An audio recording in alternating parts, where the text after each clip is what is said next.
husband is fixing my garden. There it goes. So you're gonna put a wire on top of it after? The wire, what do you call it? What kind of fence was that? Cattle fence? Cattle panel. Cattle panel? There's one up there. The rest are down there in the yard. Is that how far you're gonna put it? On this side, yeah. But when that's done, I'm going to put one over there. So there'll be 1, 2, 3, 4 sections. Okay.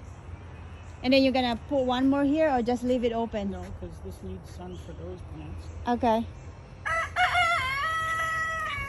Probably need to extend, put a fence up so that my, you know, like the way it was.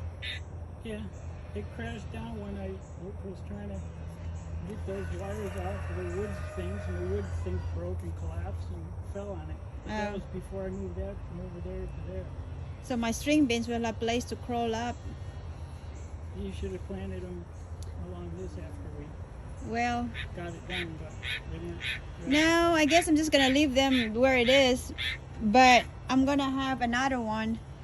I'm gonna start another seeds and put them over there, but I'm gonna put the ampalaya over there. So the ampalaya will not be, because last year the other one, the opal, got overgrown. What? The lopas. What do you call it? The one that you put in your, you know, you used to scrub in your body. The one that I used to. Loofah. Lofa? Loofah. Lofa. I don't know how to say it. I know you're Filipino. You make F's into